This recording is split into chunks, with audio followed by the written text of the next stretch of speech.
జందెమింపుగా వేసి సంధ్య వార్చిననేమి బ్రహ్మముందక కాడు బ్రాహ్మణుండు.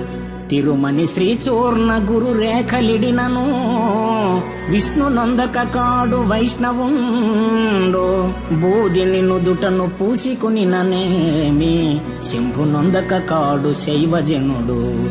కాషాయ వస్త్రాలు కట్టి కప్పిననేమి ఆశ పోవక కాడు యతివరుండు. ఎన్ని లౌకిక వేషాలు కట్టుకునినా గురుని చెందక సన్ముక్తి దొరకబోదు.